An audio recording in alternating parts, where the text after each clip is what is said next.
welcome back to the European League of Legends Championship Series here in Cologne. We still have one match to come, but first, as you can see, I'm standing here with a member of our lovely audience. It's Ina. Now, Ina, who did you come here to support? Well, basically, I like all the teams, but especially EG has made so good games. And do you play yourself, and which role do you play? Yes, I play myself majorly support, but I also like playing AD carry. And who are your favorite champions? Well, Sona is really like the all-rounder. I really like her. You can not make so much wrong with her. And Caitlyn is like, she can outrange almost everyone. All right, and do you have, if you're here in the studio and you see all those pro gamers, do you have a wish to maybe become a professional one day yourself? No, I think gaming is more like one of the best hobbies you can have. Now, EG versus Fnatic is coming up. You say you like EG, but how do you feel this matchup will go? I hope it will be very close because both teams are so strong, and close games are always like the most exciting when this comes to this late game phase and you just wait for the one team fight to decide it. Absolutely. Thank you very much. Now, in the beginning of the show, we asked you which LCS team shows the most potential, and we have a tweet here from, let me check my title, from I'm Noobgoat, and he says, well, Dragonborns, totally unexpected results, a team that is clearly skyrocketing. So I'd like to pass that over to D-Man and Jason and Hosan. Do you think that the Dragonborns are the team that is skyrocketing? Well, if only you would have passed to us about 5 seconds before, you would have seen Hosan celebrating at the fact that he has been mentioned in Dragon Balls. We're the best. You're skyrocketing, apparently. After one game. After one win. One win, skyrocketing. Yeah. What do you think of that? I mean, you're picking up fans out there. Yeah, that's cool. Even if it is a noob goat. It's still fun. It's fun. It's fun. It's good. It's good. That is good to hear. I mean, it's no difference between I'm noob goat or you. You're fun. You're calling me a noob goat now. Thanks. I see how this is. We also we have other questions and answers that have come in. Of course, the question was who is really performing. Who's the team that's going to surprise out there? And we have one from, I think it's Palatinator. I'm not sure on that one. There's a lot of fours involved, ladies and gentlemen. There's a zero in there as well. But they're saying Fnatic. It's spelt that slightly wrong, but it is Fnatic. They've shown great strategies so far, and their individual player skill is pretty good. Well, they were Season 1 champions, so to say they are stepping up and saying they are the new Gambit is a little harsh, because technically Gambit as Moscow 5 were the new Fnatic. Yeah, exactly. They are the way around, because the Season 1 is Fnatic, the Season 2 is Gambit. You know, you have to share a team with the Season 1 champion, Shushay. Yeah. Well, does he ever mention it? Does he like... He shows it through chest bumps. Yeah. The mission is to make him the Season 3 champion, so... That's the mission. Yeah. Season 3 champion, and yourself, of course, would be Season 3 champion. Would that be Broken Shard or Maluna, though? That's one of the questions. Well, we will see. We will see. He's not giving anything away there, Jason. Yeah, nothing. I'm trying to read into it, but I guess I'll have to leave that for a later time. But we do have one more, and I can at Losro, I'm gonna go with, and he says the Giants. They seem to be quite able to compete with the old school teams like EG and GG, showing some pretty epic strats. And I have to say though, the strats are kind of they're not new in any way. I mean, they're really old school strats, but old school strats still work. Yeah, I mean, I would agree myself. I think Giants have been probably one of the bigger teams that have come in here and shown, you know, they are not afraid to go against the big teams. They just go cannon. They go cannon. But they got cannon banned, and they still put up a pretty good show. That was pretty good, Caitlyn. Yeah, I mean, as it was. Is there anyone in here really that's surprising you particularly? You know, you obviously scrim these teams. You've played pretty much every team here. Is there anyone that's surprising you that maybe are performing above or below what you'd expect them to? No, not really. At the moment, like, it's more about team play than solo individual skills. Right. But some picks are like strange. Like Volibear came lately. Like we saw Cyanide jungle teleported. We saw few people top play it from the solo queue player A something. he just spammed it and like everyone played it. Well, I want to see the Ramos. Like someone plays Ramos top lane. Oh no! If this comes to LCS. The dark days of Ramos returning to the jungle. He's like super goldy. It used to be. Was it Cyanide? He used to play that a lot, wasn't it? I don't know. If I think back, Cyanide played him against SK, didn't he? In Katowice. I believe he he did play it, Yeah. but I'm thinking back to season 1 days. okay. I'm thinking when Ramos was king, and you used to have 5 Sunfire capes, and you just get boots, basically, him coming and kill Actually everyone. really strong. I mean, I saw him like teleport bot lane 2v1 without losing any HP. Like, what the hell? This champion. Just pop your ulti and taunt, and away you go. Yeah, it's definitely, there's a few champions out there. I know, you talk about Ramos. Is there any other champions out there that you will see maybe in scrims or in solo queue that are starting to make a big difference but haven't made it into the LCS yet? Obviously, don't give away any strats that you may have. I saw one a little bit in LCS. It's Draven. I was going to say that. I don't know. I guess. Well, I mean, it's interesting you say that. The fact that you are really the only team that runs Draven, as well as Dignitas. Obviously, Yeah, I'm a cutie pie. Yeah. Is there any particular reason for that? I mean, why do you not think other teams run it? I don't know. It's like kind of hard to play. Like I heard people talk. Even Cyanide tried it. He told me that he rage quitted after not being able to catch. Is that because you're just following? You're just like tunnel vision. Oh, where's my axe going? Where's my axe going? It's like the hardest AD, I think, but it pays off if you learn it.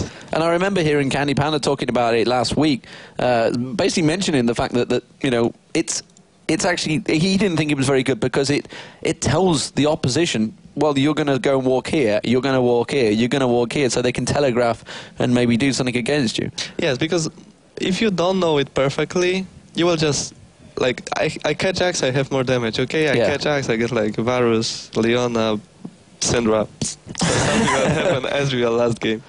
Because he's gonna be at this spot at this time, you know this, so you just throw all the stuff there and he dies.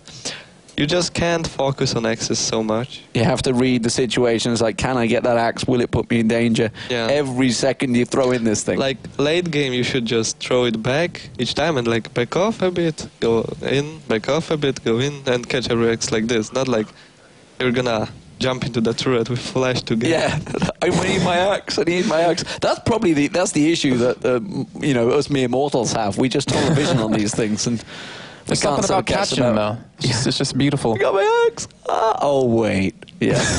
I got it, but I died. Yeah, I've seen. I played ARAMs with people that do just that thing, and he's like, I just needed to get my axe. Well, he kind of walked into a 5-man team to get that axe. Yeah, well done. Here comes the Ramos, like down 5 seconds. Here comes the Ramos. Is there any other champions other than AD maybe that's you thinking may surprise us? Well, there is this Canon, which Giants played. There is Twitch. It was kind of showing We've seen Twitch, I think. I'm a Cutie Pie's run Twitch as well And a few also times. Candy Panda from SK. Yeah, Candy. Yes. A few other people, not gonna say names. And another AD that we've seen. Not on AD role, but I'm not gonna say who. Not in an AD role? Or No, not in AD role, but we've seen this champion. We've seen Well, Cannon top lane before. AP Ezreal, and we've seen AP Cannon top as well. Kinda. There are many strategies. I'm trying to think. What do you think? What do you make of Thresh as an AD? Because they were talking about that earlier. We were talking about it in the canteen bit, and they were saying actually, he's pretty legit. If he gets built up pretty strong, he can one-shot people. Yeah, just the problem is magic damage against him. Like, Right. you have 10,000 armor and 10 magic resist. So you're like, one ulti from Syndra, you're dead. You're just going to get popped. And the range is really low, so... Yeah, and I guess professional teams, rather than in a solo queue game, the pro teams are just going to focus you pretty easy. Yeah, exactly. Like, it might be this harder AD than Draven to play. Yeah. It might be the next level. The AD. next level. Oh, wow. There's a challenge there, ladies and gentlemen. Who can pull it out? Will it be the Koreans? I wonder if we'll maybe see Captain Jack suddenly pull something like that out. Or Wei Zhao, who knows? How do you compare the ADs of the world? We talk about Wei Zhao's and that lot. I mean, obviously you've not had a chance yet in these international competitions to face these guys, but how do you, rank, say, the European scene? From what I've seen, like in America, people aren't like too skilled. I mean, everyone is talking like this.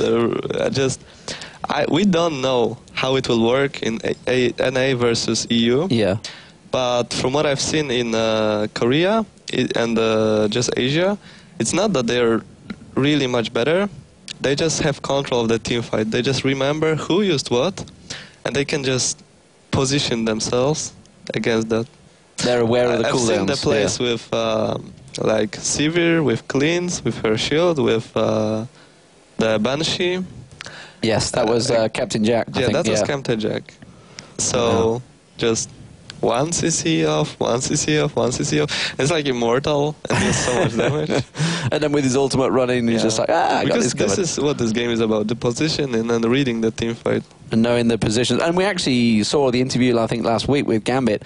Alex basically saying, you know, oh, we thought Vi's ultimate was down. And that's simply a case of knowing your cooldowns. Yeah. Yeah. So. Like, Vi is just Vi ults and someone is dead. Well, obviously, I mean, you're, I think, the only team still that's run Vi in the mid. Is there anything in there? Is that just simply Shushe going, no, I'm going to play this? Yeah, Shushe is like, oh, this is cool. Shushe is like, this is fun, so I'm going to play it.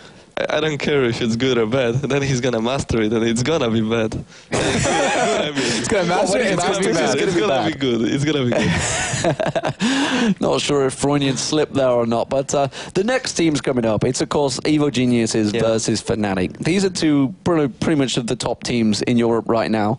How do you see this one going? I think that if Fnatic wants to win this, they have to pull some aggression.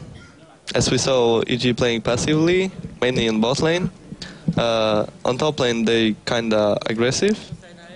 So I guess Soul will be like trading and stuff, but bot lane has just to go and do something. Because other way, it's gonna end like our game. Like on bot lane, we were winning hard the farm, we were keeping the jungler busy, but still there was no pressure top and mid, so basically there were a few kills on Akali. They got fed, and they just snowballed and teamfighted. Well, what about, in particular, their junglers? Because we had Sanai play Volibear earlier. We've had him playing actually quite a bit of different champions. And Snoopy, who's finally started branching out into some more aggressive junglers. Do you think that's going to be a big matchup?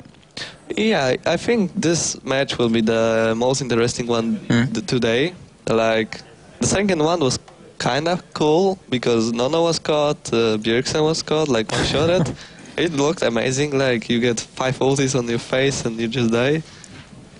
But this game should be more interesting. I mean, it's EG. It might not be interesting as they just a 70, 80 minute long farm fest. 2 hours. But then, if they pull it to 2 hours, then it's gonna look like, okay, everyone has all items, everyone can dive in 1 second, depending on the builds, of course. But they should pull something awesome. I have an interesting question about the difference between, say, the LCS playstyle at the moment with the European style is. We've been obviously doing the duo lane, switching, going top, going bottom, pushing the towers early. But as it isn't, you really, at the moment in the European LCSs, they'll get those 3 outer turrets and then they'll move into a 20-minute farming phase. Whereas if you look at, say, Korea, they'll get the outer turrets, then go for the inner turrets, and they'll just keep on being aggressive. But in Europe, everybody, as it is, seems to fall into this, okay, we've done that, well, let's go back and farm. Yeah, as I said, the problem is the positioning and what to do in teamfight, how to make the teamfight, how to just prepare it. Like, Asians just have better memory for this. They just know what to do, they learn it, they study it from other games and replays. And that's how they just manage to, like, they see someone top, they just go bot, 3 turrets, inhib, GG. They simply go for the position. If they see that 3 or 4 man dive top, go down bottom, clear it out. They're just really good analysts. I mean, if Europe, I think that if Europeans would learn to analyze the team fights and just gameplay overall so well, we might have been the strongest continent. We might have. We were close. We were close. I'm kind of torn since I'm from America and living in Europe now. Yeah, well, you're North American, so, you know, do you claim in Europe now? No, you're over here. For League of Legends, yes. I go with the better content on that one. Well, talking about the Season 1 champions, and of course, Evil Geniuses picking up 3rd place in Season 2. Let's get over to our casters for this game. It will be Joe Miller and Quickshot. And honestly, I don't know which way this one's going to go, guys. This one is very much open. Will it be 6-1 EG? Well, that's a really difficult thing to call at this point of the game. They've not played for a while. Obviously, the last time we saw them was back at DreamHack Winter 2012. You had the pleasure of casting that one, Quickshot. Yeah, it was an awesome series. It was the first time Evil Geniuses were really, I mean, they were still CLG back then, that they were really pressured and put under the knife, so to speak, under the hotspot. They won the first game, they won the first matchup, and the following 2 Fnatic picked up. Fnatic actually won the 3rd decided game with an all-bruiser comp. They had Lee Sin, they had Jax, and they had Xin Zhao, jungle, top, and mid lane. And they just played it to perfection. Interesting notes about that particular matchup. Corki and Ezreal were the only AD carries played. So, well, that's all we saw at that time anyway. Yep, exactly. Like Corki and Ezreal, maybe a bit of Graves in there. Swapping back and forth. So we do have the players. They're just setting up on stage. You've seen them on the video camera. We're sorry about the small delay. This is just a technical matter. But let's have a look at the 2 teams really quickly.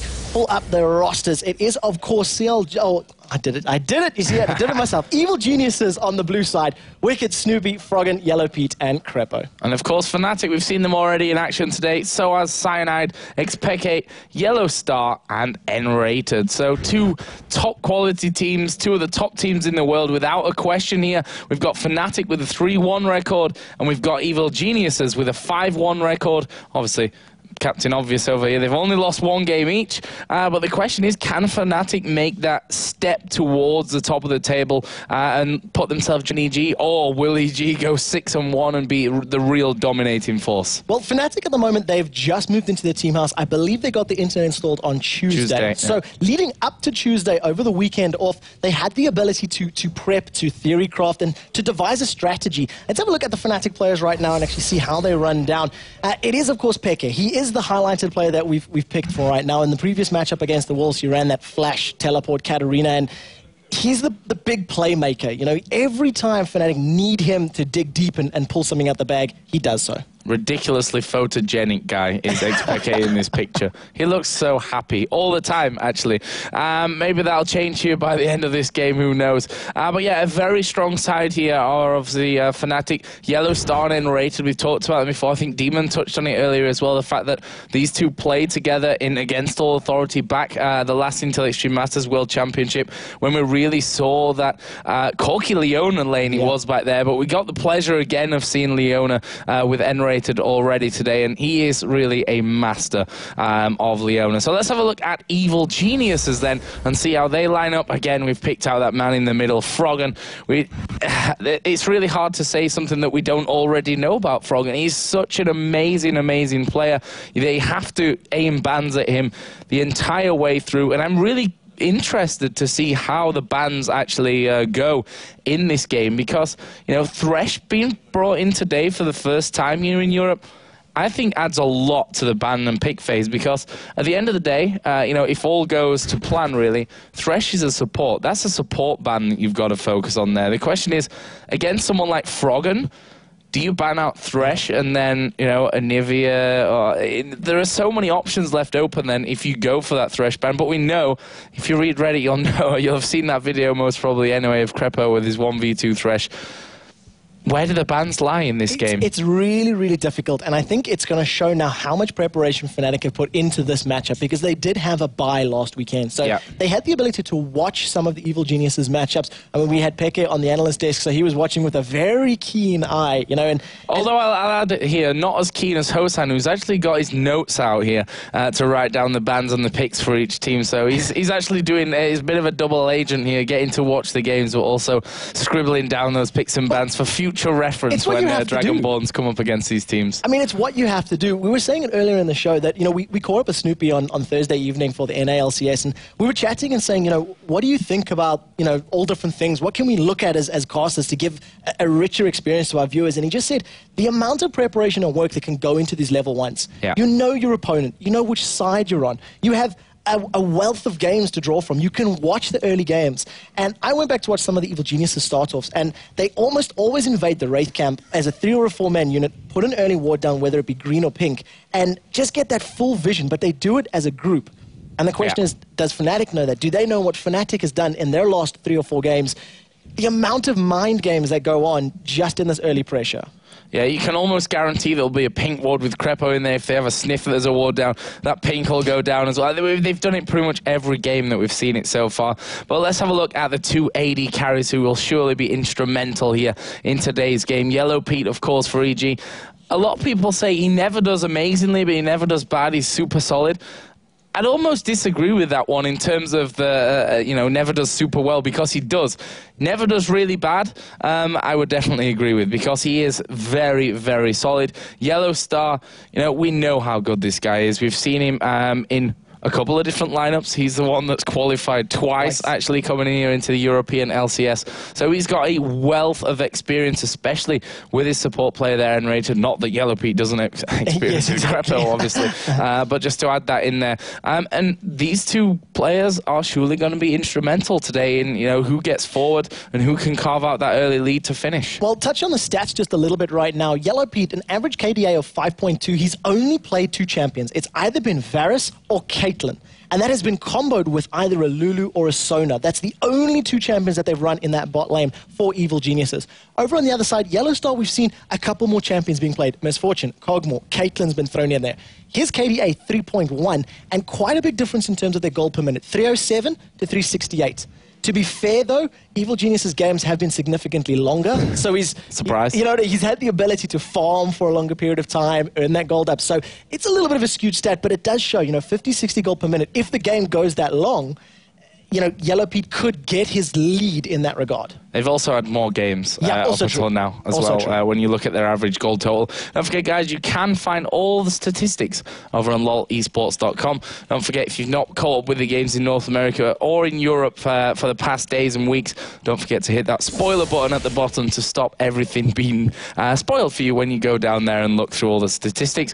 We should be pretty much ready to go here in just a few moments. But the question is, quick shot, before we see any bans and picks, which are obviously going to be instrumental as with any game, who's your money with on this one? It's so difficult to pick where the money is, because these teams are just so phenomenally good. Fnatic put on a clinic in their first match of the day, so if they can keep that momentum and that focus, I think Evil Geniuses are going to have their work cut out for them. I think so as well. I think we can expect Fnatic to be quite aggressive here against Evil Genius as well, try and throw them off of whatever they got planned. But either way, game is about to start here, and as per usual, we had a chat with each of the teams to see what they thought about today's game. Blah, blah. Can't get my words out. But anyway, the video.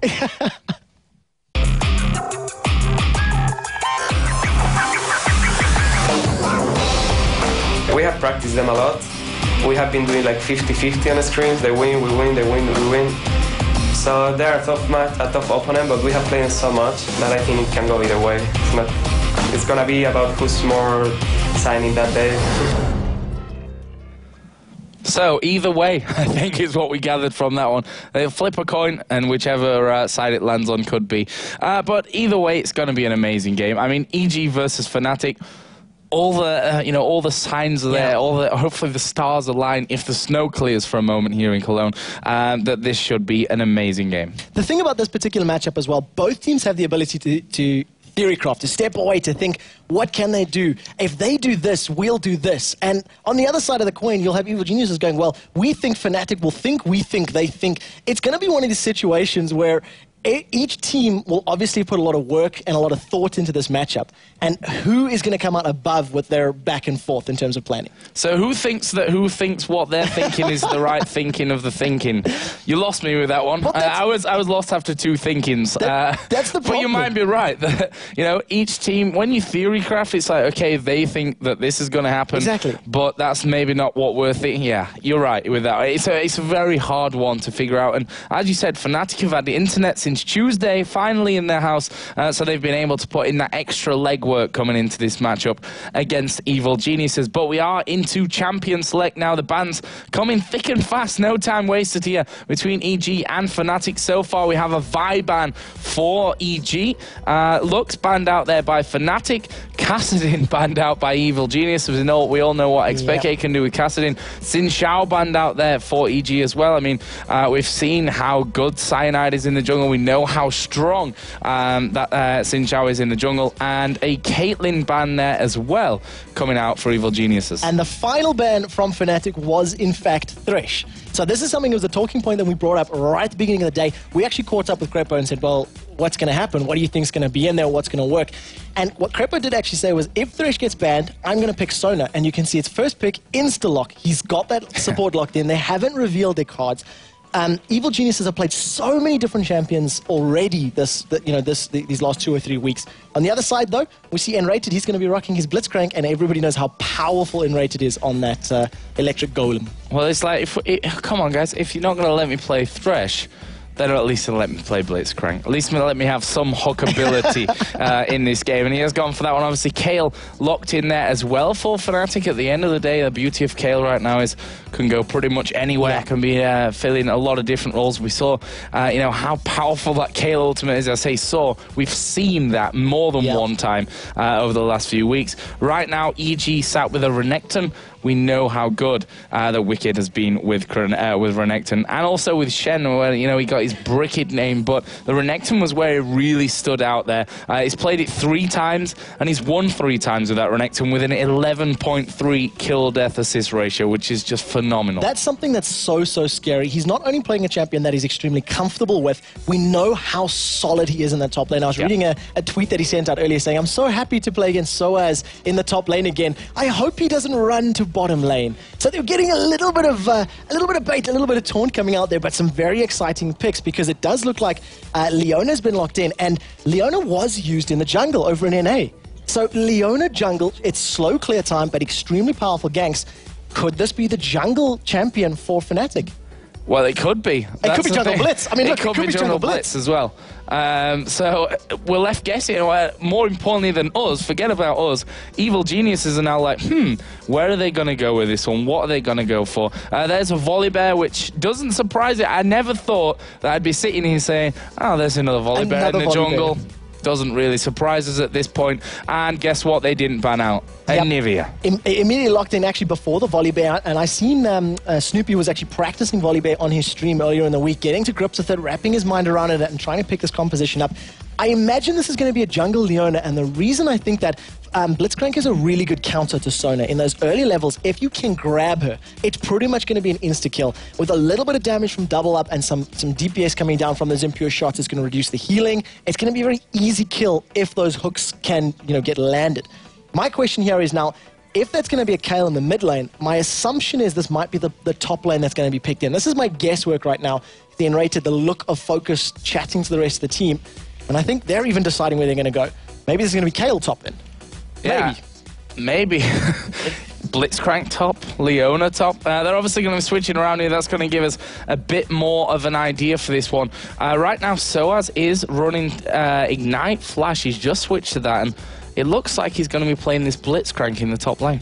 They could switch, obviously, last minute. Yeah, there's 38 seconds left, so I'm not going to get too excited until they do the last swap, but a Blitzcrank top against Renekton, if this is actually going to be the way it's been played out, it's going to be there's some theory crafting behind it. The silence, the knock-up, the pullback. He's going to be able to just throw on that overdrive to run away once Renekton does engage in a fight, get the silence down so slice and dices are cancelled. And the ganks with Kayle will be very, very powerful, because it's a lot of CC. Silence, pullback, knock-up, slow, etc.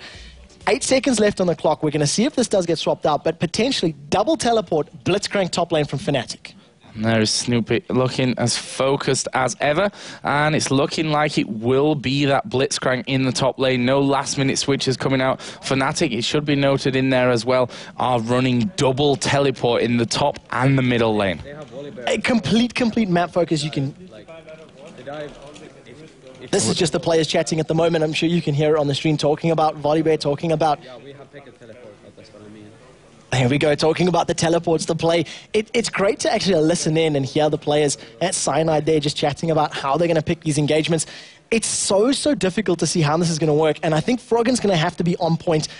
Look, I'm not questioning Froggen's Anivia, right? Don't get me wrong here. You'd be a fool to do that. Okay, but if those crystallized walls are even a tiny bit off, Volibear and Renekton, they're not really going to be able to be as impactful. But of course, once somebody has been tossed back, put that wall down, block it off from Katarina, from Blitzcrank to jump across. But you've got all these abilities. Katarina can just shunpo over. Bullet Time's going to be effect over the wall. Leona can dive through it. Blitzcrank can pull somebody back. So that crystallized wall is going to be important, but it's not going to be absolutely game-changing like we have seen in many different compositions, like when they ran it against Gambit Gaming. Well, let's see here. What do you expect here at level 1 Quickshot right now? They're on opposite sides of the river to each other. EG again going as that unit that we've seen before, putting that ward down again. Crepo does have that pink ward for him as well. So a pretty standard start in terms of what we've seen so far for EG. We see Fnatic stick a ward in there on that curve brush in the bottom lane. But again, my question still stands. Are we going to see anything here? It looks like it. The thing is, Fnatic are probably going to walk over this ward right now. I expect that they will be aware that there's vision. You can see on the minimap as they're hovering around that raid camp, they know that there's going to be some vision in and around the raids. Evil Geniuses have gone north. They've gone through the tri-bush, which is a little different to what we've seen out of them previously. They're going to try and steal this red buff away, which will slow down Cyanide's early jungling and early gank presence somewhat. A huge number of pings, and you can see they are spot on. They are on one another's heads. They know exactly where they are. And it's just this Mexican standoff right now as each team is waiting for the other to draw, and whoever does it first is potentially going to get shut down because a Blitzcrank hook is so powerful at low levels. We've already seen a exploratory one as Peke is going to start backing away, puts a ward down for some vision. Yeah, and there's the pink ward coming straight out from Crepo, as we expected to do. As soon as he gets a sniff that a ward was put down in that position, Yellow Star actually up in the tri-bush. He's going to be hitting recall right now, and that's not a position he can afford to get sandwiched in. And in the end, actually, I mean, he's got flash anyway to escape over the top to the rest of his teammates, as blue buff is going to be taken here early on by Snoopy, forced to use the smite just to be sure. Well, he got his blue buff. They haven't lost anything. No buffs have been stolen away. A lot of vision and sight wards have been put down. You see that north side of the river is just peppered with Evil Genius's wards. And that's going to give them so much information in these opening minutes of the matchup. You can see, I said right at the start, Wicked was saying, hey, Soaz, let's fight. Let's go toe-to-toe. Anticipating the lane swap, and has actually gone down. So we're going to have the solo laners being in the bottom lane. And, of course, for Evil Geniuses and Soaz is up top. We'll see who's going to be more negatively affected. Cyanide going very low there in the jungle, and after that, we'll see if he actually decides to go. He does have, obviously, those pots running, the 5 that he can pick up with that Hunter's Machete, but we've noted so many times before about Soaz how varied of a champion pool this guy has. He's seamlessly got no end. I mean, we saw him bringing out Kha'Zix in there in the top lane very early on, the Elise coming out in the top lane, Jace in the top lane he was very strong with as well. So, you know, who knows, maybe he's just starting another trend here with this Blitzcrank. I'm digging back into my memory, and I'm pretty confident in this, but when Fnatic were playing at the campus party in Berlin last year, August, take a look at this. Wicked has been stunned up, takes a bit of damage and just backs away. The very last matchup of the day, they were on an absolute steamroll, and Fnatic actually put Soaz in the bottom lane support and allowed Enrated to play top solo lane. And when Soaz was playing support in that matchup, he actually played Blitzcrank as well. So it's a champion that he's obviously familiar with and knows. My question is just how it's going to work in terms of these ganks. Oh, Enrated again getting the stun down onto Wicked, who's facing a good bit of poke down. Interested to see how Peke plays this one against Froggen, obviously on Anivia. Now he needs to be very careful there with Snoopy just coming in from the side on that volley bet. But in the end, just will back away from it. No real danger posed to him there, as we see more wards being put down by Froggen. There's that pink ward, obviously, from earlier by Crepo on the top side of his middle lane. He's just put that one on the bottom side, so got plenty of vision for now. One thing that Fnatic have that we didn't really talk about too much up until this point is the fact that they do have double teleporting here, so it can very easily turn from, you know, in their bottom lane, especially a 2-on-1 to a 4-on-1. The thing about those double teleports as well, the longer this matchup goes, once we get to that mid-game phase, lanes being pushed, towers being pushed, etc., the split push power that you're going to have with both of them as Enrated gets locked down, actually, and takes a lot of damage. Yeah, we saw actually Wicked getting ignited up there by Enrated. Just wants to force him as far back as he can. He's probably hoping that they could actually lock down Renekton for the kill. That didn't quite work out for him, but we said before, Wicked's 11.3 KDA ratio, I think it was, that we looked at before the game started on this Renekton is pretty fearsome. You can see Snoopy there next to the tower. He's just waiting to get some opportunity in this one, as we are going to see him slice and dice away. They'll throw Enrated back towards the tower. He's going to be forced to flash. The teleport coming down actually was cancelled in the end. That was from Soaz. Soaz cancels it, gets half the cooldown back. If he'd managed to get through there and landed a hook, Hook City, that could have been first blood. Snoopy and Wicked are both relatively low. I mean, Wicked, 200, 300 hit points, Snoopy 400, 500. But it was Enrated that was really under the most pressure. He was the closest to actually dying, forced to burn that flash to get to safety. And if he gets caught again, one more of those Ruthless Predator stuns could potentially cost him his life. Once he gets a few more levels, he's going to get a bit more survivability with that Eclipse, with his W, get some armor and magic resist, etc. But it's going to take him a little while to get to that sort of tanky state. And we see Soaz trying his best to farm up in this top lane with that Blitzcrank. If we compare the CS of these 2v1 lanes, 18 for Blitz, 15 for Renekton, as we are going to see Yellowstar come flying out here. Enrated was just joining in, double up going to connect, but Enrated too far behind to really join that party, and it looks like Wicked going to send himself up home as Peke there in a little bit of danger. The auto attack going to come in. Is the ignite going to be enough? Yes, it is. Final tick as he shumpo's back under the tower, and that will be first blood to Froggen. And I have one thing to say. Uh-oh. Uh-oh. Uh-oh, indeed. That auto attack traveling at the speed of a snail, flying through the air, lands that last little ice crystal. Snowing in Cologne, the last snow crystal allows that final tick of Ignite to pick up the kill. Amplifying Tome, Tear of the Goddess. Froggen is already looking scary.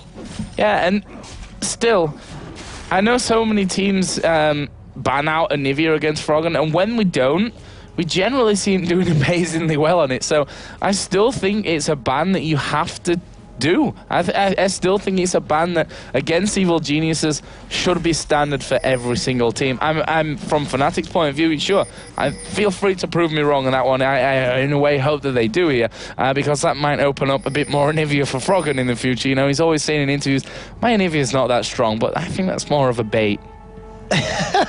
So we'll see if it actually works or not. We were having a chat to some of the developers and NA guys last week from Riot with regards to Froggen's auto attack animation, and Riot Magus was saying he'd love to see a more crisp and a more fluid auto attack from Anivia. No, you'd like to see slower ones, because it just makes it all that more painful, as we see here Enrated getting stunned up by Wicked. And I tell you what, he's going in here for Enrated. He's going to try with this one, but has he overextended?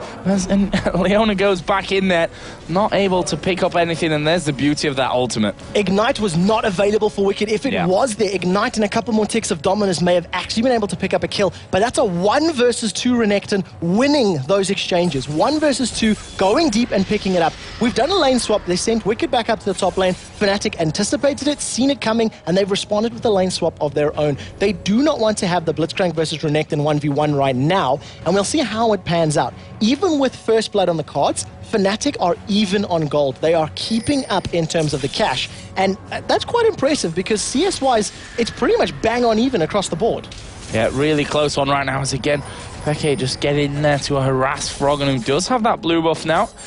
Yeah, saw him picking that one up a little bit earlier on. But as we were saying about the animation, that auto, it's almost like the old banana, It just made so many great moments, and so much more painful when you die to it, and as it's flying through the air to hit that one last time.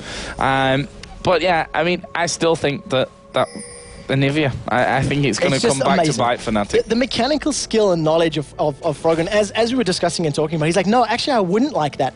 Because of the pace or the speed of that auto attack animation, you can last hit CS and farm and back away before the attack hits, which means you don't pull any aggro of the creeps. So, just the complete 100% understanding of how it all fits together and works is the reason that Froggen is so powerful on that bird.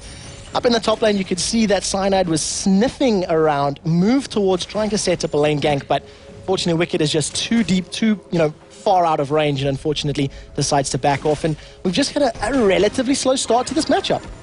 Yeah, holy crap, really close there from Soaz. Obviously, Yellow Peak got plenty of mana. Can just arcane shift away if he, if he doesn't get knocked up and silence in the whole time of it. But we can see the EG now on the Dragon. The question is, will Fnatic be able to respond to this one with the numbers that they really need to stop it happening? Peke is off towards the side. Dragon is fairly low. Peke is going to come in. It is taken in the end. Snoopy actually fairly low. There's a true shot barrage. In comes the Kale ultimate. The stun not quite connecting. Peke trying to escape. Soaz going very low as well. But EG just don't quite have enough damage to finish them off. And they didn't have the movement speed to keep chasing. They got them so low. Peke's Death Lotus did practically nothing in that engagement. Started channeling it, immediately tossed back, and just, the amount of damage he could put out was shut down immensely. I believe Soaz got off the silence right near the end of the fight, but he'd actually used it to farm up as Yellowstar gets stunned and Wicked goes for the kill. Yeah, standing turret side of him. There's Leona coming around the side. We're going to see the teleport coming over from Peke as well. Wicked going low. He's going to try and do as much damage as he can here to Yellowstar, but he's not escaping this one. As we see barrier being used there by Yellowstar to get rid of this Ignite. And one more tick. Probably would have had him there, but they've survived it. And that is the very much important part. However, EG trying to capitalize. They've done good damage to mid tower, and they're going to take the bottom tower. That'll be the first of the game. And Yellowstar was standing, tanking up that immense creep wave for the entirety of that battle. Wicked moves back into the lane to get some more damage from Dominus, get the Ignite ticking, and allow his creeps to actually deal some damage. Froggen just gets interrupted by one of those sinister steals from Peke, and he's just going to back off, but almost picking up that kill. And it's the reason that Wicked is just so scary on Renekton. He knows exactly how much damage he can deal, almost picking up a kill in what was a 1 versus 3. Now we see middle turret is going to be pressured by Fnatic. Wicked actually will be working himself up towards that one to protect it. Cyanide takes a hit from the tower. We'll heal pretty much that back over, actually, with those double buffs on right now. Let's see what Fnatic going to go for here. Xpeke headed up towards this top lane. Volibear is in fact there, but there's a ward on the ramp either way for EG, so they would have spotted that one coming, and Volibear already on the recall as well. Just looking to what Soaz has actually built up so far, because I'm sure that's interesting for quite a lot of people. Kindle Gem, Philosopher's Stone, so nothing really too big and surprising as of this point. Still be interesting to keep an eye on that one as we go through though. And now Cyanide actually getting a couple of hits from Yellow Pete. He's just going to speed himself up and get out. It's interesting to see that Soaz hasn't built any mana just yet, because that mana barrier gets so powerful as he does build up a larger collection of mana. But with this barrier, right? If you do it right. Exactly. But with the Dragon down, with the tower down, Evil Geniuses only have an 800 gold lead. So Fnatic, even though they're behind effectively, they're not falling too far behind. This game is really close. The towers are down, the bottom lane, and Fnatic are grouping up here in the middle lane. They want to shove this map objective and start playing this team game. Start getting the silence from Blitzcrank, the Zenith Blade from Leona into play, and really trying to shut somebody down, because if they do catch somebody, it could be an easy kill.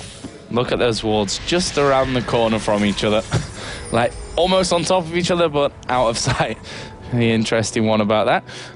Let's see then what Fnatic going to go for. You're obviously looking for those hooks over the top of the wall. They obviously don't know that one's there. There's a nice wall being put down as they try and get the blue buff, and they only get that small lizard out, which, is a bonus, I suppose, but at the end of the day, it's not exactly what they were aiming for from that situation. But as you said, the gold's still fairly close. Is Yellow Pete here going to be pressured by Yellowstar? Yellowstar's early damage, I mean, they've got pretty much identical items right now. Only really the dagger is what separates them out. And Fnatic are headed as a group to this top lane. Fnatic are showing they want to play the team game. They've stuck together for the last 2.5, 3 or so minutes.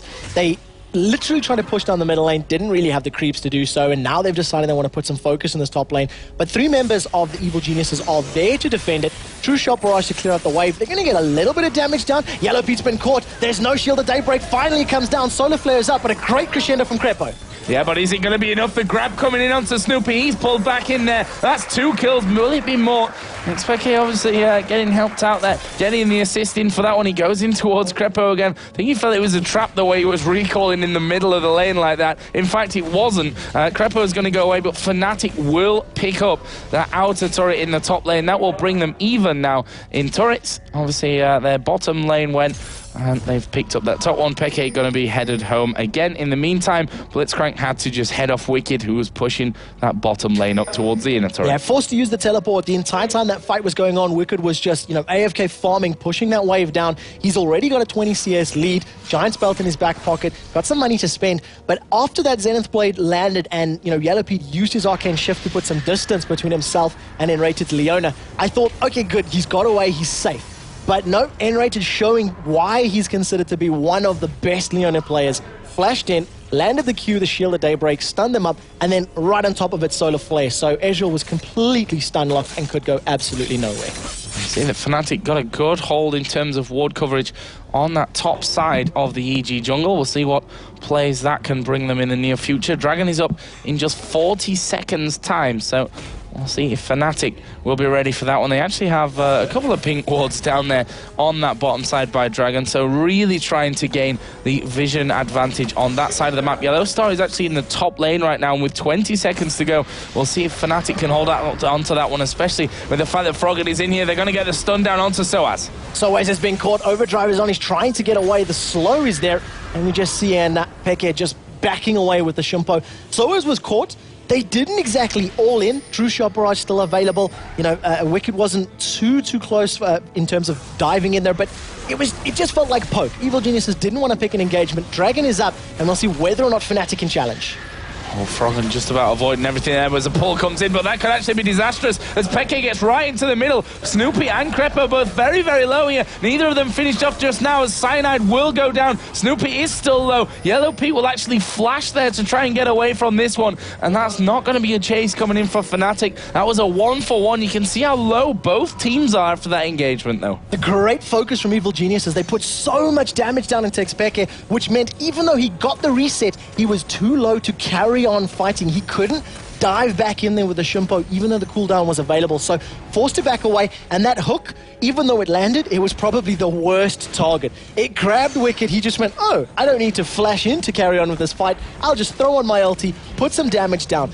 They trade 1-for-1, but Fnatic do get the middle tower, which means at the end of the day, they came out in the superior position. And the interesting thing is, of course, that Dragon wasn't taken in those last moments. So Dragon is still up for the taking. Who's going to get in there first? It's Fnatic that are going to get it started off. Yellow Star with that red buff on here. EG certainly not going to be giving that one away, as another pings down will give them the extras as they put one on top of the other Fnatic pink ward that was put in place earlier on. And that means that EG not really got much to work with in terms of sight, as another ward strangely goes right down on top of it. That's going to allow Fnatic an extra 25 gold. And the longer this drags out, the closer we're going to get to ultimates. Keep your eyes on those cooldowns. Dominus is almost there for Wicked to Renekton, and those Thunderclaws from Snoopy are available. Very, very key is the Solar Flare from Enrated. Leona's got that CC, and if they continue to stall, we're about to get bullet time available as well. So this is going to be another massive engagement. Wicked, a couple of seconds left before his ulti is available, and if Fnatic continues stalling, it's going to be a reset of the previous engagement, and whoever lands his abilities first will be able to pick up the win. Fnatic now going to be starting off Dragon, but will they trade an outer turret and be it the middle one, an important one in the grand scheme of things that will go down? They have now picked up the Dragon. Where does that leave us in terms of gold? 24.8 to 22.7, 2,200 gold separating them right now. 4-2 in kills, but level on turrets. You can see there the individual gold. Froggen got a 6.2 to 5.8 thousand gold difference, obviously in the lead between the two AD carries. Actually a little bit more significant, and that's with the 3-0-1 that Yellow Star is currently dragging around with him, plus the CS advantage as well. Yeah, it's such a huge creep wave there for Wicked to pick up and just nom and get that farm to work towards his Sunfire Cape, which is looking like what he wants to build and get towards. We'll see whether or not Fnatic have learned that against a collection of magic damage from Anivia, from the AoE from Wicked's ultimate, from Sunfire Cape, from the magic damage from those Lightning Claws, an Aegis of the Legion into a Runic Bulwark will be very, very important. Yes. One of the things when we were looking at the gold, though, Yellow Star had about 1,200 gold advantage over Yellow Pete. So at the moment, in terms of carry versus carry, Misfortune is a little bit stronger. Yeah. Let's have a look at the items as they did just go back there. Bloodthirster, Pickaxe, and the Berserker Greaves currently done for Misfortune. And you see that gold difference coming into play there in terms of the items, what they've got extra on top of that one. Yellow Pete obviously not having that Pickaxe in there going forward. Wicked has got the Sunfire Cape now finished. Spirit of the Elder Lizard done for Kale. Haunting Guys, Revolver, Sork Shoes, and an Amp Tome for Katarina, compared to Will of the Ancients, the Chalice, and the Tear in there for Frog and Zanivia. He's got that lifesteal, which is going to be so important to survive the massive burst that's going to come down from Katarina, from Misfortune, you know, the bullet time, as well as Deathload to Sinister Steel, etc. So the longer the fights go, the better it's going to be for Froggen.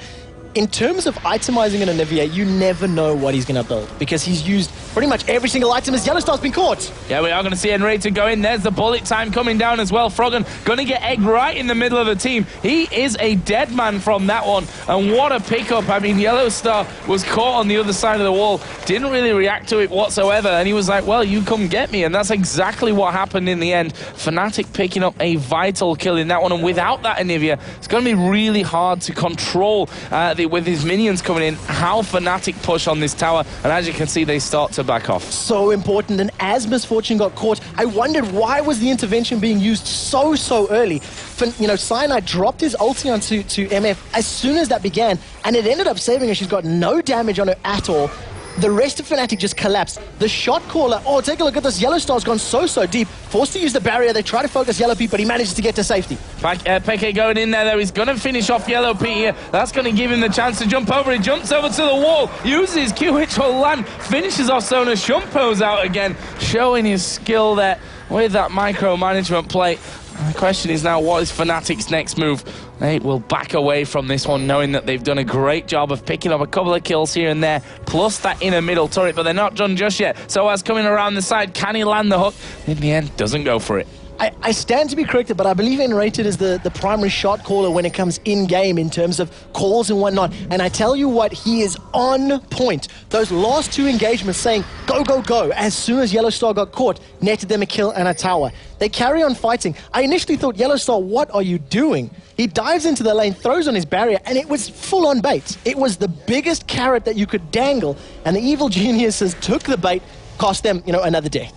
Yeah, and that's the interesting way to play this one, because most teams would never think about using their AD carry as bait. It just could be too dangerous in the grand scheme of things. But when you've got a Kale in there, like, you can shield pretty much everything that they throw at him until the rest of the team reacts in there. And then you can really change how things go, because naturally teams see, oh, look at that, we've walled a Misfortune in. They're going to throw everything that they've got to burst that Misfortune down. And if she's invulnerable, well, it obviously doesn't work, and then you're open to just push back, which is what Fnatic went for there. They tried it a little bit more crudely with the barrier. That works out for them as well.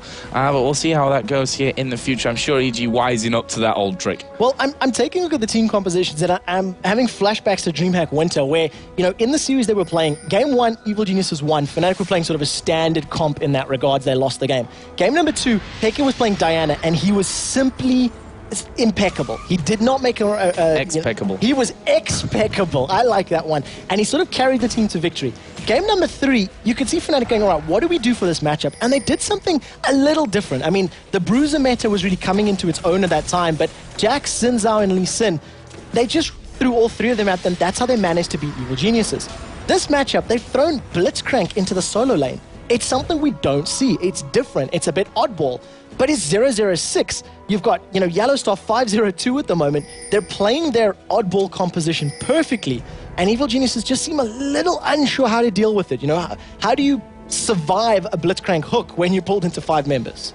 Well, one thing they do have, and you were having your flashbacks to DreamHack Winter, I have my flashbacks to DreamHack Summer when I see Evil Geniuses behind with an Anivia on the team. We could be in for a long one, as we are going to see them pull that blue buff out the back. Crepo's like, damn it, there you guys. They just pulled that blue buff away and took it away from us. And that's what Fnatic are going to be aiming for now, starving them on every possible occasion and pushing out when they have the chance. We see Expeke down the bottom. He's got teleport. He can afford to do that all day long and still get in there with his team. Yeah, and both teleports are up as well, so if Soaz decides to do something similar, they can, of course, have that map presence. And, you know, Evil Geniuses are so good at map control. They will only push a tower when they have creeps available. Dragon spawns, Fnatic are on point. They pick this one up uncontested, and it's just going to come down to these calls. If Enraged keeps making the good engagement calls of go, stop, push, etc., they're setting themselves up really, really good for this mid-game stage. So as just running his way in there over towards Yellow Pete, looking for that one single grab, and that's that's typical Blitzcrank. One grab can be a game changer. Missing a single grab like that can be a good game changer as Yellow Pete comes around the corner. It's like, oh my god, Soaz is there. He lands a full range grab onto Froggen. The wall just about saving them. And as you said, they can't really move forward there, but they've got plenty of abilities that can just go straight through the wall anyway. The entire time that's happening, Pekka is pushing this bottom lane. You can see members of Fnatic starting to rotate towards that bottom lane. If they had creeps in the middle, if there was creeps there, they could possibly have taken that inhibitor turret. But instead, they're going to shove down this bottom lane, probably pick this tower up once Yellow Star gets onto it. And another huge rocket grab from Soaz, really setting the tide of that engagement. That was a grab from Blitzcrank over the top of the wall, narrowly missing Snoopy as well. EG all as a team reacting to the action in this bottom lane here. Wondering if Fnatic are going to end up piling onto them if they get that right target out. Obviously, depends a lot on the Blitzcrank cooldown as well. Exactly. I'm looking at the items, looking at the teams, and something that, it's just dawned on me. The longer this game goes, I think the less likely Fnatic are to be able to win these team fights. If they get a good, so close to catching Wicked. If they get a good engagement with Leona, or Pekka has been caught up, the wall is up, but Enraged decides to chase, Zenith Blade misses. They've got two support players. Blitzcrank and Leona are both utility supports. Now, fair enough, MF, Cat, and Kale can do a lot of damage, but if they don't do enough to kill Volibear, Renekton, and Nivea twice, they're going to lose that team fight. Yeah, exactly. Good thing that they have is that Kale in there. That's going to counter it somewhat, especially if Misfortune carries on this path. 5-0-2 currently is Yellow Star. Got that Bloodthirster, got the Last Whisper in there as well. But you can see that Fnatic, far from really confident having a 5-on-5 engagement. They want to get those picks. They want that hook in there so that they can decimate one player before the rest of it, all happens. Then they're in that 5-on-4, which is when they will start to feel comfortable. And you see what they're doing as well. They see that Evil Geniuses was trying to push the bottom lane, so they went up to defend. Snoopy is in hook range, but Soaz decides not to throw it out. And they don't burn the teleports. Fnatic just run back. There are a number of blue and red pings in this middle tower. Evil Geniuses are diving for as quick as they can. We might see a teleport being used to save this tower if they don't have anybody in place. Yeah, they need to react to this one. Misfortune just going to throw down as much as he can, and there we go. Bullet time used, which EG won't be too unhappy about. Bullet time's down. It's a big source of damage should they end up getting into a fight. So as he's running, he's going to flash in there for the hook. Quick flash away as well from, who was it actually? It was Sona and Froggen. No, Froggen didn't flash away. He's on half of his cooldown already. It was Sona that flashed in that one. They were pretty much all right on top of each other. But again, ulti burn for Misfortune, they'll probably happily take that with a flash down now on Sona. An easy target for when that hooks up next time. Yeah, exactly. The cooldown on flash is significantly higher than that level 2 bullet time. It's around about 110, 120 seconds, give or take. So Fnatic gonna, once again, just play a little bit slower. They're not really minding this mid to late game phase, which is going to play into Evil Genius's side as well, because they've got 2 teleports.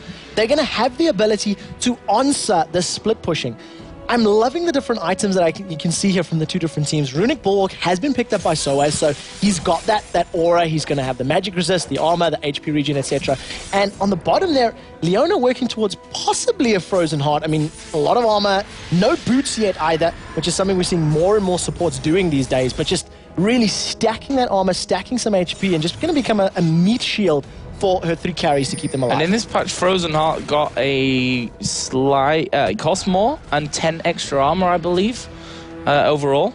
Yep. Obviously, we are on 3.02, which is not always easy for us casters to keep up with stuff like that. So, these changes coming in are going to be affecting what we're going to be seeing picked up between these 2 sides. But right now, Fnatic getting themselves ready once again to steal that blue buff away. We saw it on its last spawn, and Soaz is in position again. And in terms of itemization, you can see the Haunting Guys has been upgraded to the Leandri's Torment for quite a while now for Xpeka's Katarina. He's also got that Rylai's Crystal Scepter. So the slow, the double damage, a number of red pings. Fnatic are trying to set this up. Pekka is in the bottom lane though. Will we see him teleport in? Well, here we go. Soaz charging forward here, going to change his position slightly, but EG not want to get anywhere near it, but Peke could be a little bit separated from his team as we are going to see the wall come down. He just shumpos over to safety to the rest of his team, and Fnatic now thundering down the middle as the stun comes in onto Yellowstar, and Rated in the middle. They pull Froggen right to the back. He gets egged up. Xpeke going low, gets the Kayle ultimate on him, and that could just be enough to really swing this fight, and Rated is in there. There's a double kill for Misfortune as they try and close down Yellow Pete. Will he be able to get away from this one? He will be forced to use his flash, but Peke going in there may have bitten off a little bit more than he can chew. Soaz comes around. Peke somehow survives that one, and that's a 2-for-0 for Fnatic. The rest of Fnatic pushing down this inhibitor turret. Peke back in that middle lane now. Everybody's very, very low. Intervention saved his life. It was exactly like you said. The ultimate from Kayle is completely game-changing. 30 minutes on the clock. The first inhibitor goes down. There's a lot of damage for Fnatic, so they just might decide just to take this top inner turret and maybe Baron, but they've got to be very careful, because if they don't do Baron, Evil Geniuses could possibly try and push this one down. Looks like Yellow Pete headed up towards that Trinity Force here, which you know, has become less popular of an item. We can definitely say that here in Season 3. Is N-rated, going to get flung back over there, but he's not really the target that you want right in the middle. As the Blitzcrank hook goes right through them. He's not really got much mana here. Yellowstar out of mana as well, and Fnatic trying to back away from this. Xpeke just gets his W off there, so we see that True Shot barrage come across. Didn't really do a whole lot. They're picking up the Wraiths as they go, saying, well, you're not stealing them away from us.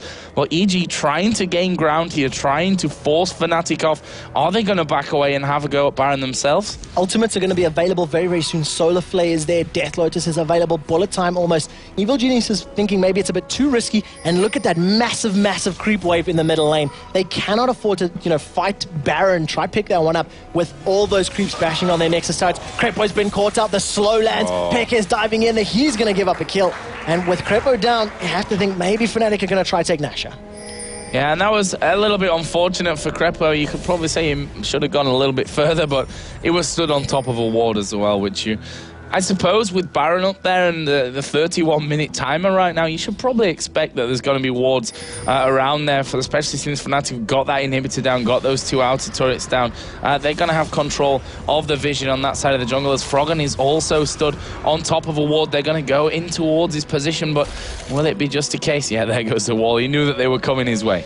Yeah, he manages to just block them off and get them to safety, but in Crepo's defense as well, it looked as though Fnatic were backing off. It looked as though they were going to reset, spend some of the money and come back into lane, but it was not the case. We do see that N-rated has upgraded some items now. It's actually probably going to be the Randian's Omen, not the Frozen Heart.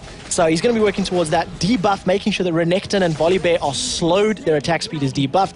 Try to keep them away from Misfortune if they decide to engage. But the thing is, it's a 10,000 gold lead in favor of Fnatic. 6 towers to 3. They're stealing red buff. They're, you know, clearing out the jungle. Phantom Dancer, Bloodthirster, Last Whisper, and a Giant's Belt in Misfortune's back pocket. She's looking very, very strong. Is Yellow Pete going to get caught? It looks a little bit like that right now as he gets pulled in, knocked up, and killed off there by Yellowstar in the end. He's now 8-0-2. Flash rocket Third grab. in her turret is going down, and this is bad news. That's really the one thing that EG have got in their arsenal right now is the bird. That's, wow, Soaz actually pulling in the minion there, just covered up where EG were positioned. But can Fnatic put enough pressure down now with those super minions coming in the middle? You know, it's a matter of time. We've seen this before from Peke, how good he is at split pushing. That time he was playing an AP Nidalee, but with teleport you can do that across the board. And take a look at Blitzcrank. He does manage to catch Wicked. He's knocked up into the air before that slice and dice can go. Finally, he puts some distance between him. The bullet time comes out, but it doesn't get a full channel. The Death Lotus from Peke hasn't been enough to pick up any kills. N-rated still tanking the tower. He's been tanking the tower the entire time. Reset City as Snoopy gets pulled backwards. Peke gets tossed in the background before a last auto attack from Yellowstar manages to secure that one. Fnatic decide they want the win. They turn their attention to the Nexus turrets. Do they have enough to pick it up?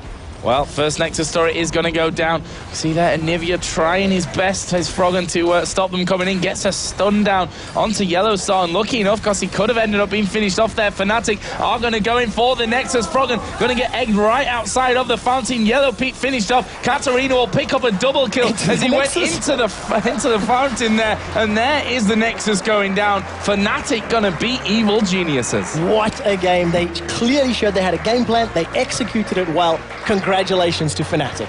Yeah, they certainly had a game plan. Look at that score, 15-2 in the end. A good gold lead for them as well, and that will leave Fnatic feeling very confident. You see the sportsmanship there. These two teams know each other all too well. Certainly good friends in and out of the game as well. So that's it from us here on the caster desk for now. We're going to throw it over to Hosan, Jason, and Demon to analyze the game. And what a game it was. Fantastic stuff there, and some new picks coming out. Yeah. Blitz, Crank, Lane Crank in the top lane. And Hosan, let's talk about the picks and bans, because we were debating it right at the start. You think actually Fnatic completely mentally outplayed EG here? They had it sussed from the start. I mean, they knew that if they ban Trash, they will go Sona. Sona gets easily pulled. Then, after they picked the Blitzcrank, they forced Yellow Pit to go Ezreal instead of his Varus, which has been playing, yeah. Yeah, because like you can escape. And that's just like, they also left the Froggen, Anivia. They left it open on purpose. They knew exactly that they were going to go for it. Right? Yeah, but they just left it. They made him pick it. And that's how it worked. They just pulled him and killed. We have totally mind-gamed. Yeah, I mean, and obviously the Blitzcrank, everybody thought, okay, that's unrated, but no, they went Leona. Yeah, exactly. Top lane Blitzcrank. Hello, ladies and gentlemen, and welcome to the European League of Legends Championship Series. We have a new champion in the top lane. Well, I mean, what they did was they ran a DPS jungler, so they kind of canceled out instead of having a support jungler. They threw the support top, and actually, you know, you talk about the jungle at the start. To be honest, Fnatic were really screwed at the beginning. They were, you know, EG completely outplayed them. Yellow Star was caught out of position. They were 2 minutes in. Nobody had started anything, and Cyanide nearly died to the red buff. And then he had to run up to his turret because he was scared of the invade. Like, I don't want to get caught with 100 HP. Then he wasted like another 15 seconds. Had to back off to base, go by, waste some more time. Like, so he actually did a really good job at getting back into the game, because he was out of it, but effectively behind, and that was really a great level 1 fight for EG. So it looked, by all circumstances, that actually got a great advantage. So we have this fight in the mid lane, and it was all about the hooks again. It's always all about the hooks when we have Blitzcrank. Not only, actually, like Froggen did the full combo on Yellow Star. Like, he walled him, he casted ulti, Q, and E. But the exact second it hit, Cyanide put the ulti on Yellow Star. 0 damage. 0 damage. Let's take a look, Jason. Let's take us through this. I should, put you straight into it. We're going to talk about the circumstance just yet, but let's go and get on your screen and just show you exactly what Hosan was talking about, and you can kind of walk it through here, because this is a key point. There's going to be ulti, Q, and E. See? Yep. The exact moment, like 0 damage. There is the pull. There is just Froggen dying. And he just pulled him straight in. That was it. That was one of the quick turnarounds. I think it was 4-2. That made it 5-2. It was in a turret gone down. It snowballed from there. I mean, they had like 2,500 advantage. And then they just used it to take a turret. Then some kills after this. It was like 4 minutes siege. They bought items, they took more advantages, and that's all. And talking about the advantages, actually, we think Fnatic were running 3 people on utility tree there with the gold. Yeah, we saw in the beginning, they were pretty much dead even in gold, even though they lost that first blood, but they had 3 biscuits coming out, so they must have had 3 people with the extra GP10, which, I mean, if you have 2 supports, it's not really surprising. And it helped. It really worked out for them. Yeah, and it kept the gold advantage, despite the fact, like you said, that when they were first blood down, we were like, well, the farm in the lanes is pretty even. Oh, wait a minute. They're all in utilities. They're still ahead in gold. But the next replay we had, it was really when Fnatic were on the charge. Yep, and we're 2-7 in Fnatic with the 7 kills and having a nice 7,000 gold on top of that, and they have 4 turrets to 3. So overall, it was pretty close. Minus the gold a little bit. But Hosan, walk us through exactly what happens here and why SOAS pretty much bossed it up with these pulls. This is kind of chaotic, but the most important thing is that Unrated was able to just get the Froggen, able to get grabbed. They killed him on the edge. Pekka was in, but yeah, we have the Kayle ulti, so whatever. You have flash, 10 jumps, 10 resets. There was the engagement by Raiden on Froggen. He stunned him, Souls picked him up again. They killed him, and they just followed up. Where do you stand with this whole KO thing? Because we've been seeing it banned or picked almost 100% in America. And the 2 times we've seen Fnatic get it and go, well, thank you very much. That's another easy win for us. Yeah, Kaylee is problematic because you can go attack speed and you can go full AP. If you go attack speed, you have AoE true damage with true damage from red, like hit, like 10,000 attack speed, and you're just like penetrating everything. You can do so much damage, and you can just make someone immortal. And we saw Shushe build in full AP as well at the qualifiers. Shushe is like Q half HP and then Lich Bane second half, so Q out like that. And do you see it as basically a champion that should be banned right now? Yeah, I think that it should be nerfed a bit. Should be nerfed a bit? I'm not sure Shushe would quite be happy with that. He plays other champions. He does play other champions. Maybe that'll open up Vi in the mid lane for him, who knows. But is there anything really that you saw in there from Fnatic? Obviously, they've gone 2-0 today, had a great day, managed to take EG down, who are now, 5-2 on the top of the league. Anything you're seeing from Fnatic there? You're thinking, wow, okay, these guys mean business again? Is that something you may be seeing from scrims? Yeah, I think that Fnatic is like a really dangerous opponent. Same to EG. I mean, their strategies are just really good. They've both played in Korea. They've been training. Like even when Shushe was there, they were in Korea. They were just training. They have many strategies. They can pull things that no one else has thought of, like Blitzcrank. Yeah. It worked really well. It just won them 1 game for free, basically. And what I think is like they let Yellowsturk just take the kills. He got so fat, he just dealt so much damage. It all started in the team fight when they, by mistake, pulled Froggen on the Drake. Yeah. They just killed him, someone died too, so it was 1-for-1. And then just Yellowstar took some farm, a turret, another farm, and he was like ahead.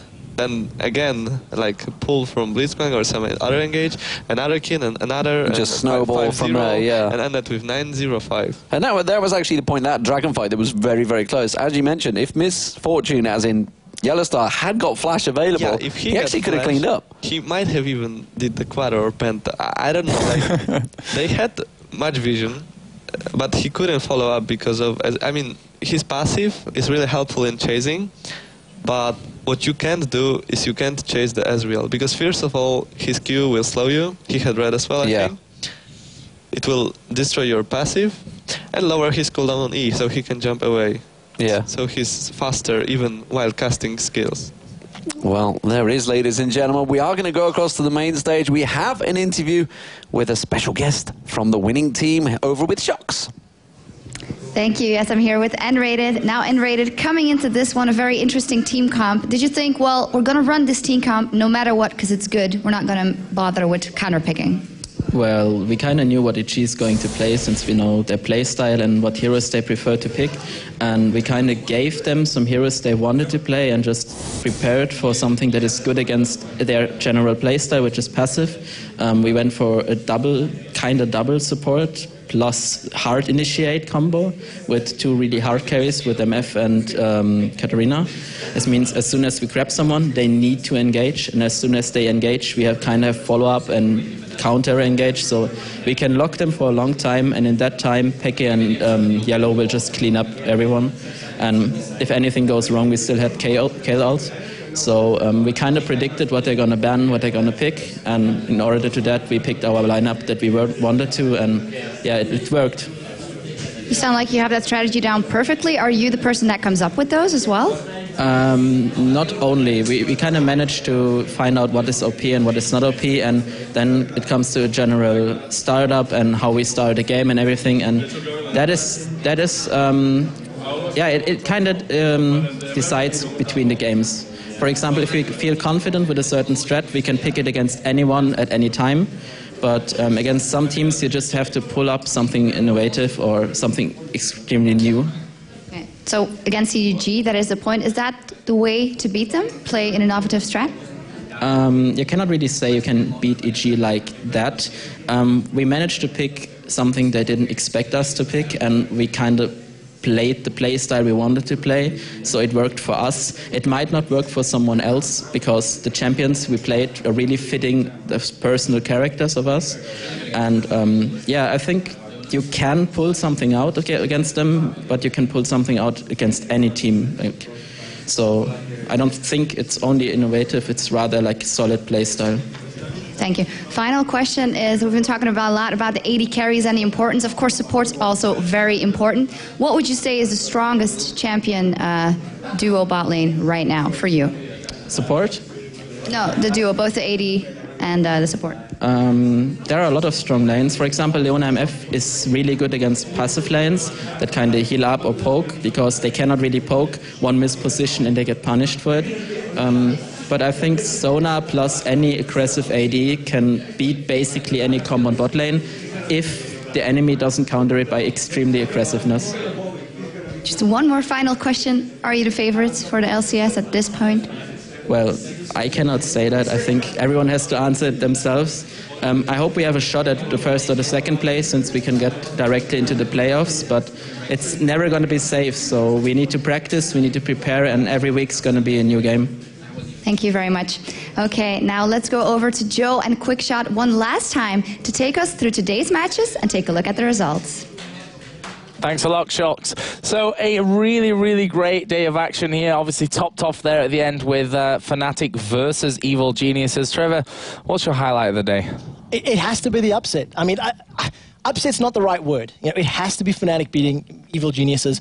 It was the highlight game of the day. Everybody was looking forward to it, and you know, it was a matchup that could have gone either way. But from what we've seen out of EG over the last 2 weeks, you would have expected them to maybe be the favorite coming into this matchup, like 55-45. But you know, it was actually Fnatic that pulled it out. We do have the results for today. Let's pick them up and quickly run through it. Fnatic, of course, stomping the Copenhagen Wolves in the first matchup of the day, and Gambit Gaming getting revenge against the Giants. Yeah, then we moved on to another great game, actually, that we didn't really talk about there. Against All Authority, picking up also their first victory. They made Copenhagen Wolves settle in that bottom spot, even further now down at 0-7. And of course, we topped it off with Evil Geniuses and Fnatic. Fnatic coming out on top of that one. And it wouldn't be, you know, the end of the day without crowning an MVP at the end of it. This week, we've actually decided to give that over to Soaz. It was actually a really hard one this week because, you know, N-rated played 2 times. Leona was absolutely amazing. You could have talked about Yellow Star in the end, Peke on Katarina twice. Hard one to call about. Yeah, there were so many different people to pick from and decide who it did end up on, but that Blitzcrank was just so good. 0-0-13.